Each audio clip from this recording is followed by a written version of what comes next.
Hope you're having an amazing one, Wrestlezona family, whenever you happen to be tuning in. My name is Lance Reese, your definitive host for the hour. I've been a fan of professional wrestling since I was about 6 years old, begging my parents to buy me action figures ever since I saw videos of Jeff Hardy's swanton bombing on YouTube. We got a packed episode for you today, as we here on episode 4 of Wrestlezona on 88.7 The Pulse. We'll cover what's happening in the world of WWE, All Elite Wrestling, the Indies, and even wrestling here local in the Valley. Stay tuned to hear which legendary lucha star made their Monday Night Raw debut, local results, upcoming shows here in AZ, and more all coming up. We also have some exciting segments coming up this hour, such as our 10-bell history, and we also have an exclusive interview with 88.7 The Pulse's very own and longtime pro wrestling fan, Michael Mallace. Now, without further ado, let's recap this week on WWE. We can't see him, but CM Punk sees John Cena. The cult of personality leader has made his presence known and announces his bid in the 2025 Royal Rumble match. 2019 winner Seth Rollins and 2020 winner Drew McIntyre also announced their bid for the match, with McIntyre interrupting Punk and Rollins on January 13th's Monday Night Raw via Netflix. Also on that same episode of Raw, the worst kept secret in the business, says Michael Cole, as Penta makes his WWE debut. After months of speculation and internet banner, Lucha megastar Penta El Zero Miedo makes his debut in a WWE ring. He secures a nice win over Chad Gable in a one-on-one match, pinning Gable after hitting a clean Penta driver. This match was stellar, very remnant of old Rey Mysterio and Kurt Angle programs. Of course, we want to see a program between Penta and Rey Mysterio, but what other dream feud/matchups will we see in the following few months? Speaking of dream matchups, WWE and TNA Wrestling seal the deal. Today, January 16th, WWE and TNA have announced a multi-year partnership aimed at creating unprecedented crossover opportunities within WWE and TNA programming for TNA and NXT superstars. We of course have seen Jordynne Grace and the likes of Joe Hendry in NXT, but who else could we see cross over to TNA or vice versa? Could we see a returning Nick Nemeth as Dolph Ziggler? Only time will tell. Quite an eventful week for WWE. I'm Lance Reese with Wrestlezona on 88.7 The Pulse. Anyone here a Liv Morgan hater? I know my little cousin Henry is. He just turned 7 a couple days ago and won't stop talking about his dreams where Rhea Ripley and Dominic Mysterio come to visit his home. He keeps talking about how he wants to go to a WWE show and bring a sign against Morgan. Maybe I should take him to one, or a Phoenix Championship Wrestling show. I'm Lance Reese with Wrestlezona on 88.7 The Pulse. Let's recap AEW's week. Results from January 11th's Collision via AllEliteWrestling.com. The Rated R Superstar Cope versus the Redwood Big Bill. Ring of Honor World Champion Chris Jericho joined the commentary team for the match. Big Bill backed Cope into the corner with a hard shove, showing off his strength. Cope hit a drop toe hold on the outside and then rammed Big Bill into the barricade. The man formerly known as Edge went for the spear, but Big Bill dodged it and then booted Cope in the head. The former Big Cass hoisted up Cope and then dropped him on top of the barricade. Back in the ring, Bill worked on Cope's neck, dominating the match. Cope railed back, fighting to his feet. Cope bashed Bill with knee strikes and then a vicious northern lariat to the back of the neck. Big Bill caught Cope and flattened him with a boss man slam for a near fall. Jericho got on the apron and distracted the ref so Big Bill could remove the top turnbuckle pad, exposing the metal. Cope hit Big Bill's head on the exposed turnbuckle and followed up with a running powerbomb for a near fall on Big Bill. Big Bill jumped out of the way of a spear and Cope's momentum sent Cope into the exposed turnbuckle. Big Bill cracked Cope with a boot to the head. Cope countered a choke slam with an impaler. Cope speared Big Bill and covered him, but Big Bill kicked out at the 2 count. Cope moved the ref out of the way so he could nail Big Bill with an undetected low blow. Cope applied a bulldog choke to Big Bill and won via ref stoppage. Chris Jericho and the Bad Apple, Brian Keith, jumped in the ring to tackle Cope. FTR, Dax and Cash, sprinted to the ring to even up the odds for Cope. Things broke down into a pure 6 brawl. AEW World Trios Champion Pac versus Ring of Honor World TV Champion Commander. Commander tried for a monkey flip, but Pac landed on his feet. Commander flipped over the top rope and took down Pac. Commander did the spaceman walk on the top rope and then jumped onto Pac. Commander followed up with a crossbody press for a near fall. Pac whipped his opponent into the barricade, began to stomp on Commander. Pac smashed the face of Commander with a running pump kick, grabbed Alex Abrahantes, who was ringside for Commander, and began to assault him. But Commander saw enough and jumped off the top rope, moonsaulting Pac. Commander delivered a cutter to Pac. Commander spiked Pac with a DDT for a near fall. Pac was playing possum and moved out of the way, forcing his opponent to crash and burn. Commander fired back with a poison rana. Commander climbed up top and went for the 450 splash, but Pac countered by raising his knees into Commander's ribs. Pac applied the brutalizer and forced Commander to tap out. Pac has now won 17 of his last 20 matches, says Tony Schiavone, who is on commentary. AEW World Trios Champions, the Death Riders, Wheeler Yuta and Claudio Castagnoli versus the Outrunners, Truth Magnum and Turbo Floyd. Yuta chopped at Truth, but Truth retaliated with chops of his own. Turbo tabbed in and the Outrunners used tandem team offense on Wheeler. Claudio blindsided Turbo with a lariat as the ref had his back turned. Claudio squashed Turbo's ribcage with a double foot stomp. He then wrecked Turbo with an European uppercuts. Turbo countered with a Thez press and then grounded and pounded Claudio. The Outrunners hit double clotheslines, knocking the Death Riders over the top rope into the arena floor. Turbo teamed up the heat with Fist of Fire on Wheeler. Turbo body slammed Truth onto Wheeler. The Outrunners nailed Wheeler with the double bicep elbow. They set up for the total recall, but Claudio prevented it with a leg trip. Claudio put Turbo in the giant swing and Yuta drop kicked Turbo. Claudio attempted to superplex Turbo, but Turbo blocked it. Claudio distracted the ref long enough for Wheeler to strike Turbo. Claudio hit a gut-wrench powerplex and then the Death Riders finished off Turbo with the rocket launcher, allowing Wheeler Yuta to steal the pin. AEW Women's World Champion, the Glamour Mariah May versus Haley Cameron. Haley tried for a quick roll-up on the champ, but couldn't get a count out of it. Mariah headbutted Haley. Mariah chopped Harley.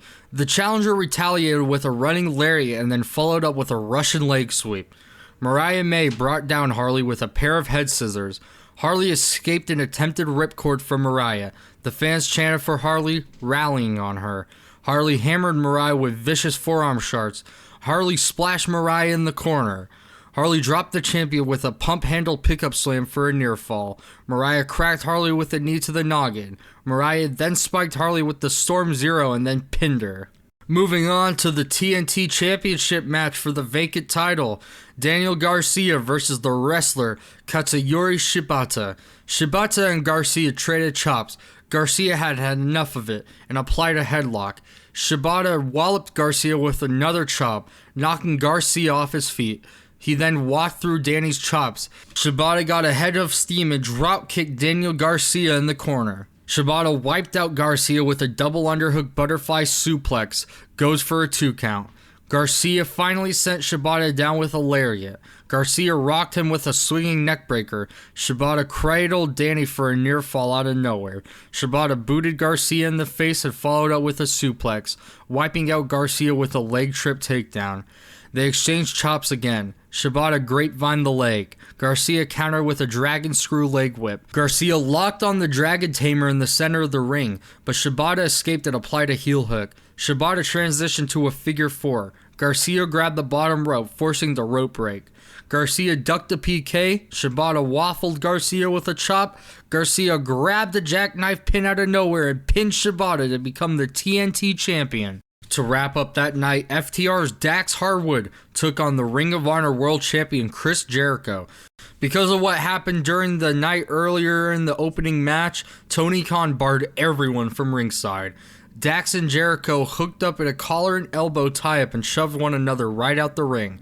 Neither man refused to let go of the grip. They got back into the ring and locked up again. Jericho chopped Dax. Dax drilled Jericho with a dragon screw leg whip. Dax grabbed Jericho by the legs, but Jericho pulled back and forced Dax to hit the ring post with his head. Dax retaliated with a brainbuster on Jericho for the near fall. Jericho brought Dax down with a Hurricane Rana. Jericho nailed Dax with 2 shoulder tackles. Jericho connected with a crossbody from the top rope. Dax rocked Jericho with 2 consecutive German suplexes. Jericho rolled forward on the 3rd attempt and catapulted Harwood into the top turnbuckle. Jericho landed the lion salt and covered Dax, but Dax kicked out at the 2 count. Dax got rolled up for a near fall after Jericho kicked Dax into the steel ring post. Dax superplexed Jericho into the ring. Chris Jericho cracked Harwood with the codebreaker on the arena floor. Dax jumped back into the ring at the count of 9. Jericho swung his Ring of Honor world title at Dax, but Dax ducked. Jericho poked the ref in the eye and whacked Dax with the belt and covered him, but Dax kicked out. Jericho dished out the Judas effect and picked up the victory over Dax. Big Bill and Brian Keith came down after the match to stomp on a down Dax. Cope and Cash Wheeler ran down to even up the odds for Harwood. The Death Riders hit the ring next. The Outrunners sprinted to the ring and duked it out with the Death Riders. It was total chaos. Cope speared Pac. Moxley got in the ring from behind and spiked Cope with a DDT, striking like a coiled cobra. Marina Schaffer placed a steel chair under Cope's head. Mox was about to waffle Cope with a steel chair sandwich when Powerhouse Hobbs came down to the ring. Hobbs knocked the chair out of Mox's hand and Mox retreated. Hobbs hurled Wheeler Yutter through the announcer's table and Moxley watched on in disbelief, setting up for their next match. More results from AEW, this time from January 16th, Dynamite, Maximum Carnage, also via the AllEliteWrestling.com website. The Machine, Brian Cage, with Don Callis and Lance Archer, versus the Best Bout Machine, Kenny Omega. Don Callis joined the broadcast booth for this match. Kenny swarmed Cage in the corner with jabs and chops. Kenny tried to take out the legs of Cage. Brian Cage backdropped Kenny Omega. Cage picked up Omega and curled him like a barbell and then dumped him on the mat. Cage crunched Kenny in the corner, ramming Kenny with his shoulder. Kenny countered a powerbomb attempt with a Hurricane Rana. Lance Archer jumped onto the apron, but Kenny blasted him with a high boot. The distraction helped the Don Callis family because Brian Cage used the opportunity to nail Kenny with a running lariat. Cage press slammed Kenny onto the announcer's desk. Archer held Kenny as Callis assaulted Kenny with cheap shots. Cage powerbombed Kenny over the top rope and back into the ring. Omega held his stomach as Brian Cage hit him with a pump handle slam. Omega railed back with his own powerbomb, but from the top rope, and followed up with a knee strike for a near fall on Brian. Omega cracked Cage with the V-trigger knee strike. Kenny smashed Cage with the one-winged angel and pinned Brian Cage. Kyle Fletcher and Lance Archer stomped on Kenny after the match, targeting Kenny's midsection. Will Ospreay sprinted to the ring to even up the odds for Kenny. Ospreay cleaned the ring of Fletcher and Archer. AEW International Champion, the Alpha, Konosuke Takeshita, came down to the ring and he and Omega traded strikes in the center of the ring. Fletcher grabbed Omega from behind with a snap half and a half suplex. Fletcher thumbed Will in the eyes and Takeshita dropped Ospreay. Konosuke laid out Omega with the Raging Fire and Fletcher nailed Will with a brainbuster. Mark Briscoe and AEW World Tag Team Champions Private Party, Quinn and Zay, versus the Hurt Syndicate of Bobby Lashley, Shelton Benjamin, and MVP. MVP bashed Briscoe with forearms in the ring. Briscoe fired back with chops and redneck kung fu. MVP pump kicked Mark in the mush. Shelton grabbed Mark and whipped him into the ring apron and then body slammed him. Back in the ring, MVP dropped the ball and elbow on Mark Briscoe. Good for a 2 count. Zay tagged in and connected with a crossbody press on Shelton. Zay followed up with a dropkick. Quinn tagged in and Private Party double dropkicked MVP, then Shelton, and then Lashley. Mark Briscoe flew through the ropes and crashed into Lashley outside the ring. Quinn wiped out Benjamin with a flatliner for a near fall. Bobby Lashley suplexed Briscoe on the arena floor. Shelton shoved Quinn into Lashley and Lashley spiked Quinn with a chokeslam. Lashley speared Zay. Shelton suplexed Quinn and then landed a thrust kick on Quinn, scoring the pin. MJF and Jeff Jarrett then exchanged some harsh words against each other. The Patriarchy's Christian Cage versus Hook. Hook wasted no time and went right after Christian Cage. Hook backdropped Cage into the ring. Christian Cage went to hug Hook, telling Hook he'd be the father he needed. But Hook sent Christian for a ride with a belly-to-belly suplex. Kip Sabian and Nick Wayne came down to the ring and stood outside with Mother Wayne. Hook ran off the apron and connected with an elbow strike to Christian. Hook sandwiched Christian's head between the steel steps and his knee. Christian followed up with a frog splash for a near fall on Hook. Christian Cage nailed Hook with 2 more consecutive frog splashes. Christian speared Hook, but Hook kicked out at the 1 count. Hook hurled Christian with a judo throw and then a Northern Lights suplex. Hook countered the kill switch with a fisherman's suplex for a near fall. Hook put on the red rum, but Christian touched the ropes and Hook released the hold. Christian gouged Hook's eyes and then whipped Hook into the steel post. Shibata came down to help Hook, but Christian planted Shibata with the kill switch on the arena floor. Hook locked on the red rum inside the ring. Christian called in the reinforcements. Nick and Kip stomped on Hook. The ref disqualified Christian. Christian Cage was about to put Hook in the con chair to when Samoa Joe came down to clean house on the patriarchy. Christian Cage and Mother Wayne retreated before Samoa Joe could get to them. Women's Casino Gauntlet match. The winner got a Women's World title shot at Grand Slam Australia. AEW Women's World Champion The Glamour Mariah May joined the broadcast booth for this match. Chris Statlander was entrant number 1. Jamie Hayter was second. They both tried for shoulder tackles, but neither woman gave ground. Jamie pump kicked Stat. Megan Bain was the third participant. Bain bashed Statlander in the turnbuckles. Bain jumped at Stat and dropped her with a flying clothesline. Hayter spiked Bain with a DDT. Julia Hart was the fourth entrant. Julia beckoned Hayter out the ring. Julia suplexed Hayter on the ramp. Willow Nightingale was out to the ring next. Willow booted Bain in the face. Bain returned fire with a pump kick. Willow and Statlander worked as a team to suplex Megan. Willow pounced Statlander, sending Stat flying halfway across the ring. Toni Storm was the next participant. Toni cleaned house with snapmares and shoulder tackles. Bain got drop kicked by Willow. Hart hit a DDT on Hayter. Willow jumped off the apron with a crossbody press to Megan. Harley Cameron came out next and walloped Julia with a high kick to the head. Hayter hit the Haiti breaker on Julia. Hayter snapped Harley in half with another Haiti breaker. Julia sprayed mist into Harley's eyes. Toni Storm rolled up Julia in a small package and pinned her. And finally, the AEW World Championship match. Champion Jon Moxley with Marina Shafir at ringside versus Powerhouse Hobbs. Pac and Claudio Castagnoli come through the crowd and surrounded the ring. Mox hit Hobbs with a blindsided shot. Hobbs fired back with strikes to the champion. Hobbs and Moxley brawled around the ringside. They got back in the ring and Mox booted Hobbs in the head. Moxley rocketed out the ring with a dive, sending Hobbs into the barricade. Hobbs picked up Mox and rammed Mox into the turnbuckles. Hobbs tried to bite the earring out of Moxley's ear.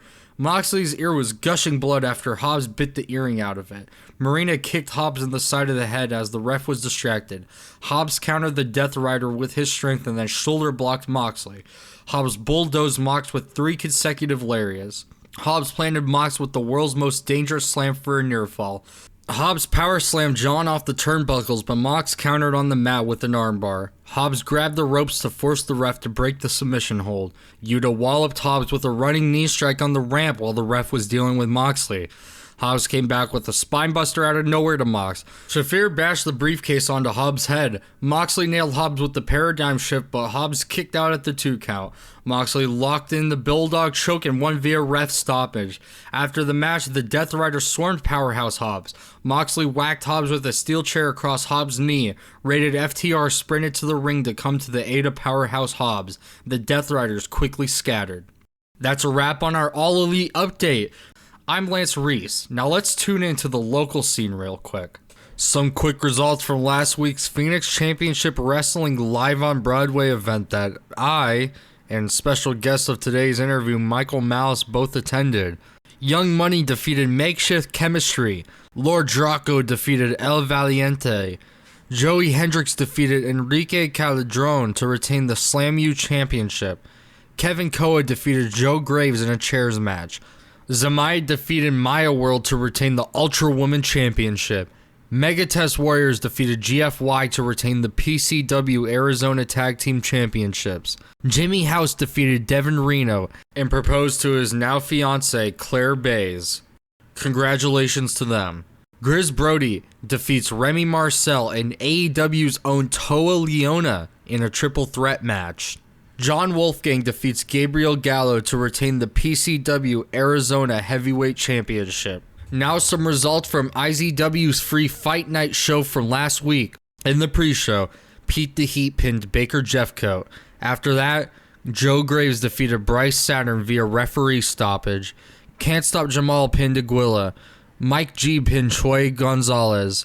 Celtic Calamity, Ram Rock, and Bobby Jackson defeated Affirmative Action, Project Weston Deshay to win the IZW Tag Team Championships. Damien Desire pinned Chris Nasty to retain the Wrestle Drag Championship. Parada pinned Thugnificent to retain the IZW 3D Sports Fighting Championship. Alice Blair pinned Oliver Vegas to retain the IZW Women's Championship. And in the main event, Evan Daniels pinned Jacob Austin Young from New Japan, returning to retain the IZW Heavyweight Championship. That puts an end to our news section of the show. We have an interview with 88.7 The Pulse's very own station manager, Michael Mallace, coming up alongside our 10 Bell history. I'm Lance Reese with Wrestlezona on 88.7 The Pulse. Are you a fan of CM Punk? Some may be turned away by the backstage shenanigans, but I gained a lot of respect from him following his war with Drew McIntyre. Let's get into our 10 Bell history. 10 Bell history. 1. The most popular match on the official WWE YouTube channel is the 2011 Survivor Series tag team bout of John Cena and The Rock taking on The Miz and R-Truth, sitting at a whopping 246 million views at the time of this recording. 2. Whereas the most popular match on the AEW channel is an online exclusive bout between Cody Rhodes and a Kid Orange Cassidy, sitting at 46 million views at the time of this recording. 3. The Ultimate Warrior once wrestled Genesis frontman Phil Collins. 4. Every single championship title changed hands at house shows in the WWF during the 1990s. 5. Before her in-ring debut in WWE, Alexa Bliss' original gimmick was one of a spoiled tough-love southerner who would date Scott Dawson as a valet role. 6. Brock Lesnar's Next Big Thing theme was originally used for Vince McMahon's short-lived NFL rival company, the XFL.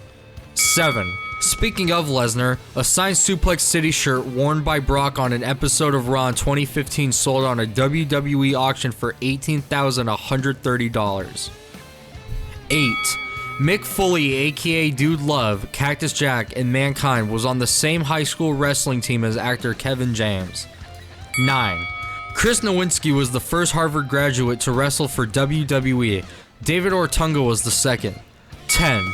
The Great Khali was signed to WCW in late 2000.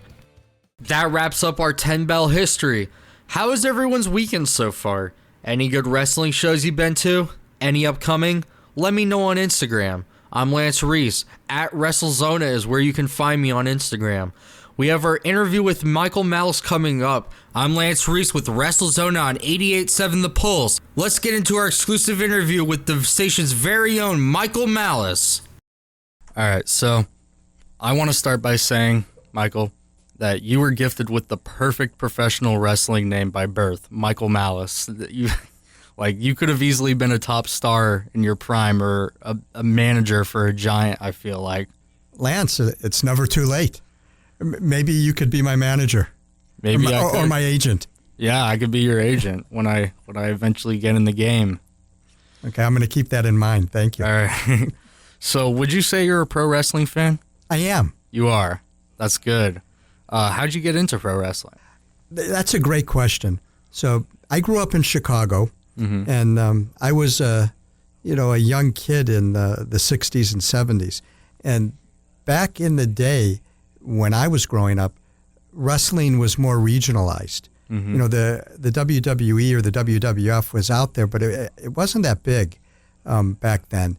And so we had local regional promoters. And I remember as a kid on Sunday mornings, I used to watch professional wrestling, and I think it was called Bob Luce All-Star Wrestling, brought to you by Ben's Auto Sales. All these years later, I still remember that. And it was the Crusher and the Bruiser and Bobby Heenan and all those guys. And as a kid, I always enjoyed watching it. And as I've gotten older, it's interesting.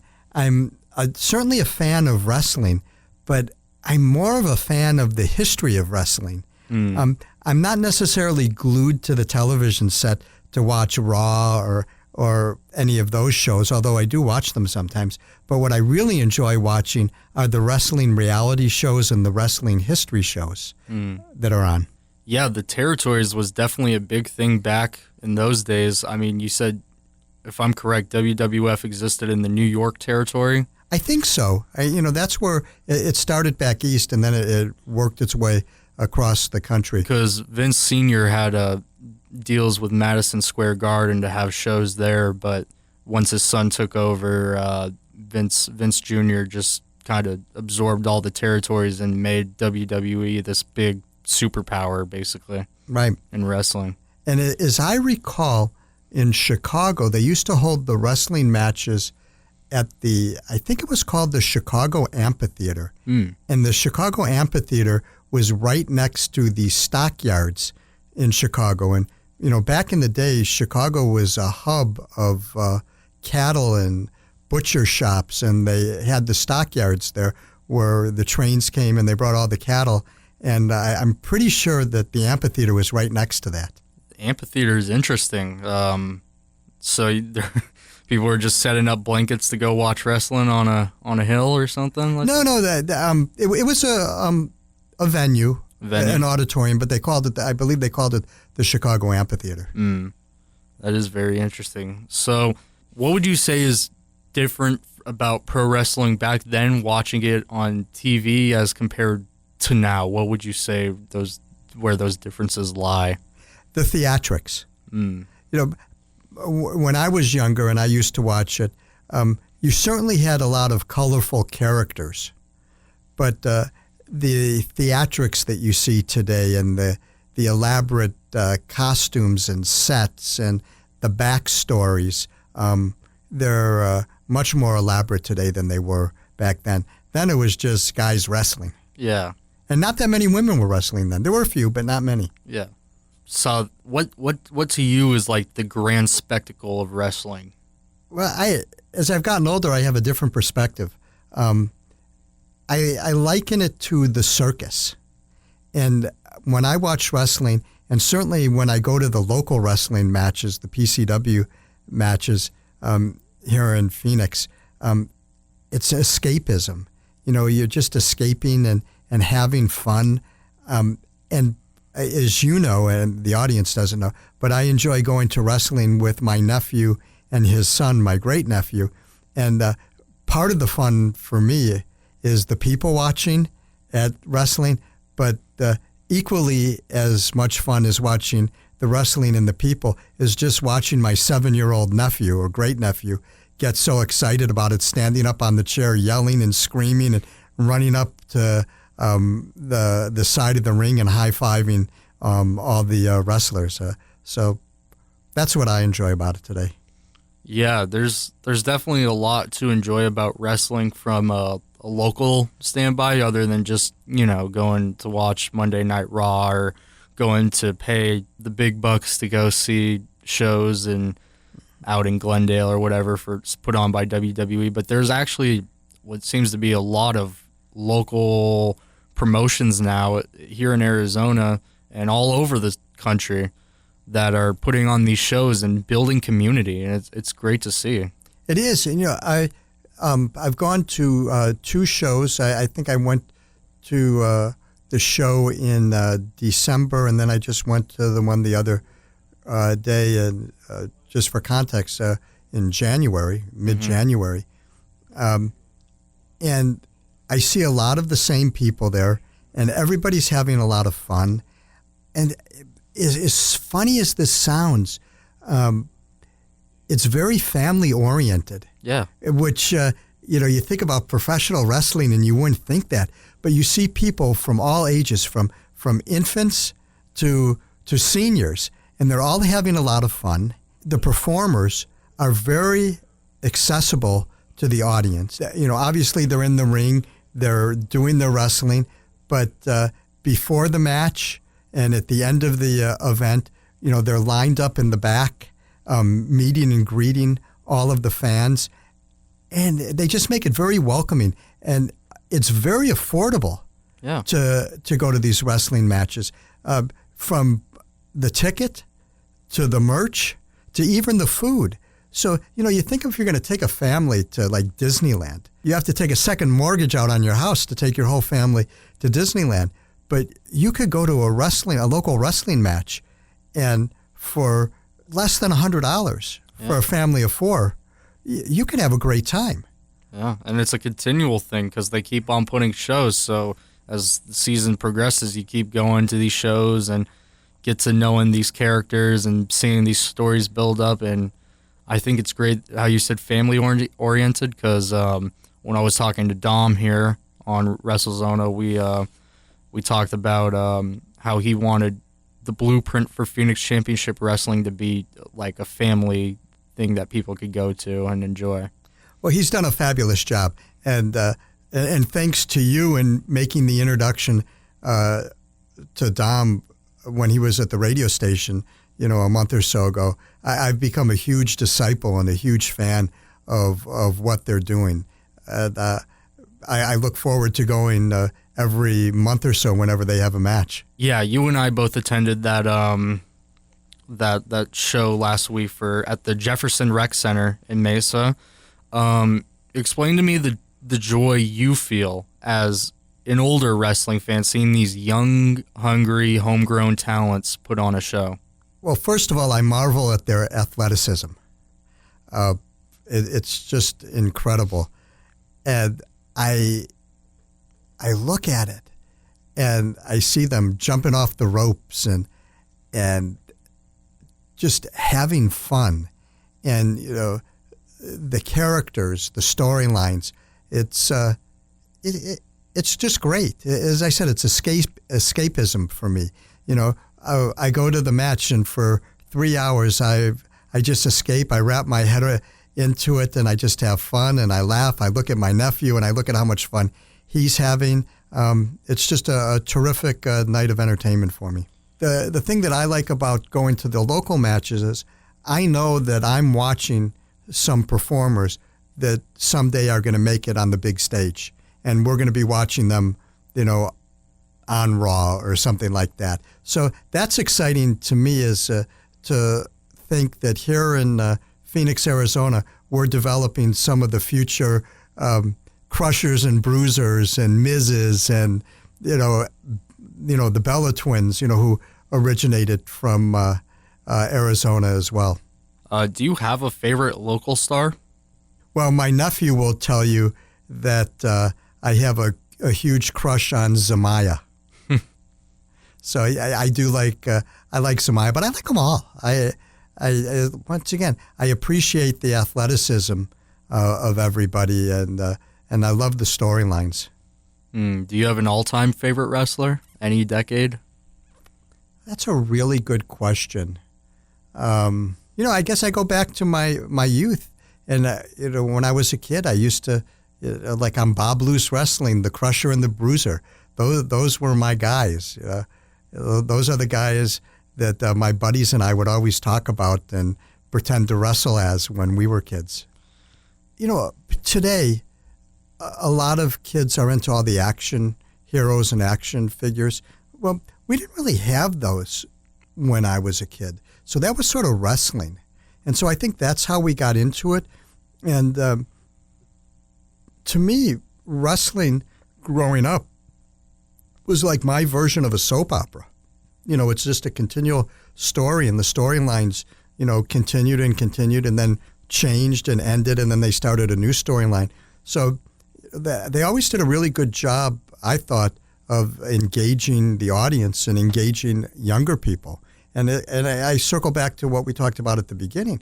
Even then it was family-oriented. I mean, you had the young kids, so you had the parents, and then you had the grandparents that always enjoyed the wrestling. And it was something that transcended generations, and everybody in the family could get behind and enjoy. So for these wrestlers, what do you think is the hardest aspect for them performing? Is it the physical or the mental aspect? It's so interesting that you would ask me that question, because I was having a similar conversation with my nephew about that the other day. Certainly the athleticism, because it's just beyond me sitting up close and watching this, how these athletes don't get hurt. Oh, yeah. So they have to be in tremendous shape. But then the choreography of the event, the mental part of that, the studying into making sure that everybody's in sync, that's got to be tough. And how, as a professional, they manage both is beyond me. They make it look so easy when you watch it on television, or even when you're sitting, ringside, like we were the other day watching it. But it has to be difficult. Oh, yeah. And so I don't know if it's the mental part or if it's the physical part. I would argue that it's a combination of the two, because physically you have to be in great shape to be able to do this. But from a mental acuity standpoint, you've got to know what's going on. I mean, you've got to pay attention to what's going on in the ring so nobody gets hurt and everybody is where they need to be when they need to be, making the moves that they need to be, so it looks flawless the way we witness it at the matches. Yeah, because we here at the radio station, we say we like to paint a mental picture for the listener. I say for the wrestlers, they have to draw like a physical portrait of what they want, and if they're able to succeed at it, and obviously not every match is going to go flawlessly. Right. There will be mistakes, but that's just the human aspect of it. Oh, I agree.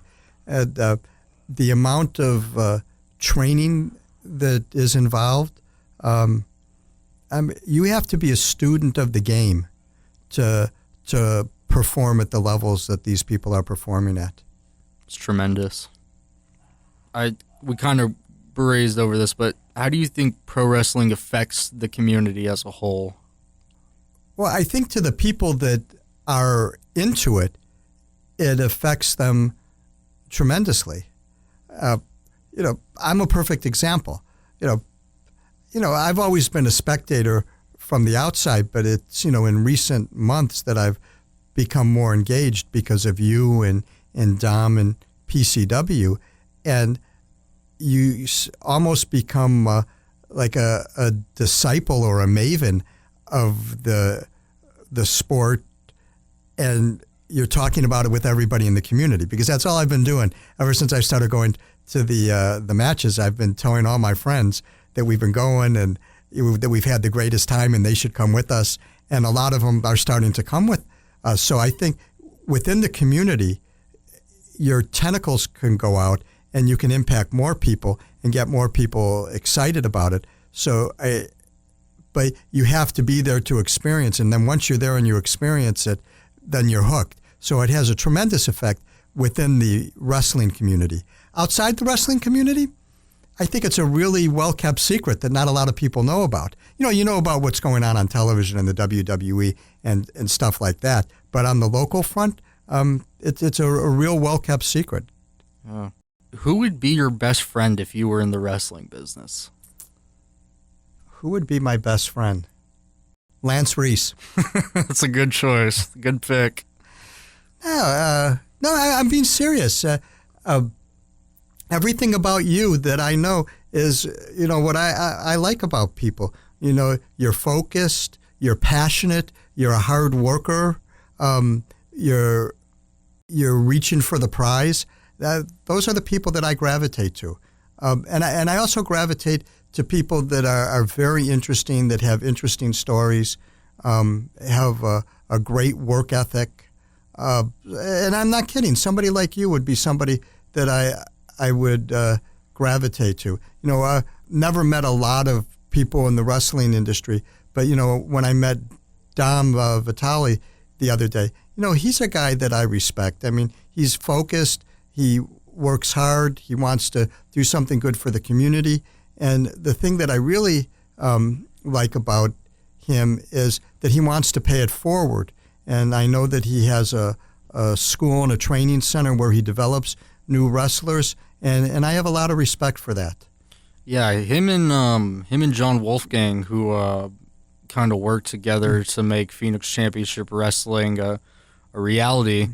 They are really focused on, like what Dom told me. He has the next 4 or 5 years of Phoenix Championship Wrestling planned out. Like, it's stuff like that where he's just a man with a plan and very passionate. And I gravitate to people and respect people that are very passionate about what they do and that they want to pay it forward, because that's something that's very important to me, is paying it forward. And when I see people that are passionate about what they do, whatever industry or business they're in, and they're passionate and they want to pay it forward, I certainly gravitate to those types of people.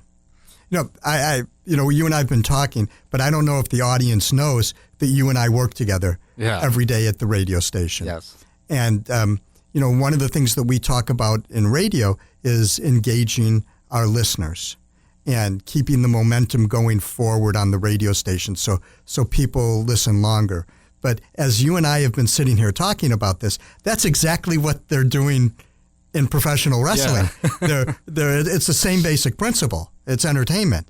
You know, they're engaging the listener, they're hooking them in, they're reeling them in, and then they're getting them to stay with the program for as long as they can, and they tease about what's coming up. So we go to the next match in March, or we turn on the television next week to watch the next match. So as I go back to what I said, it's the complete package. It's the athleticism, it's the skill, it's the choreography, but then it's the drama created by the promo as well.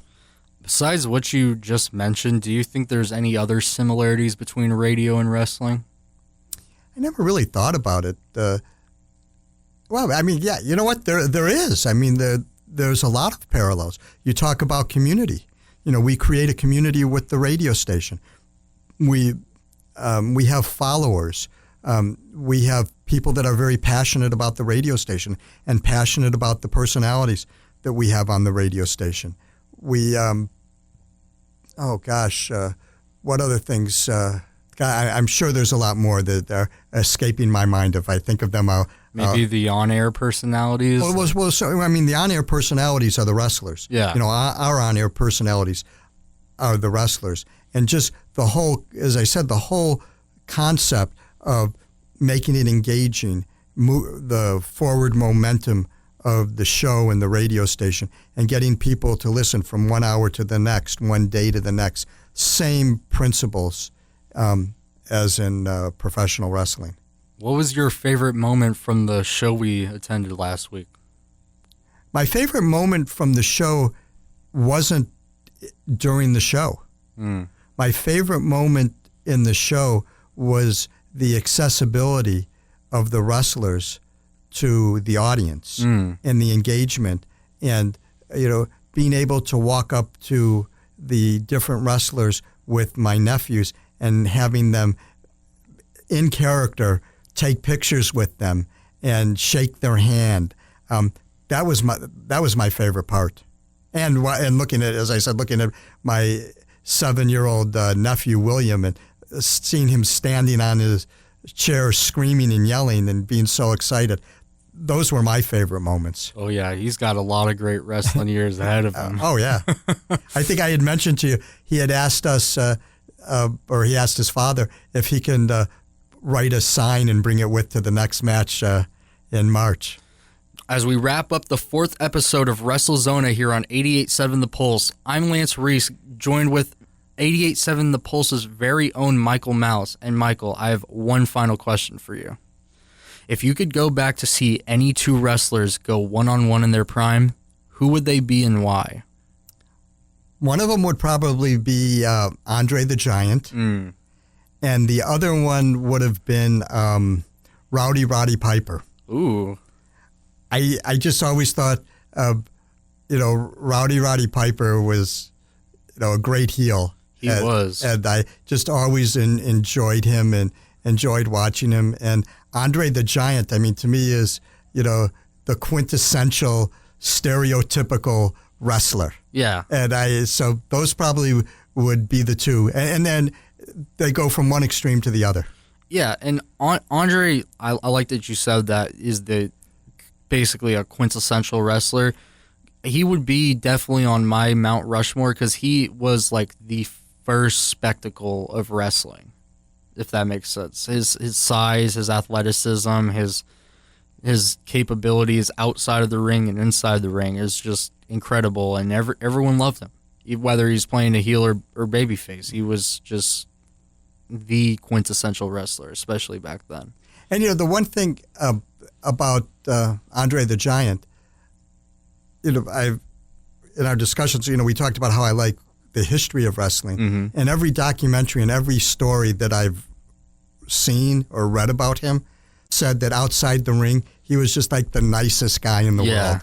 Just the opposite of what you would expect when you watch him in the ring, and that's what I like. Just a regular guy, and this is what he happens to do for a living.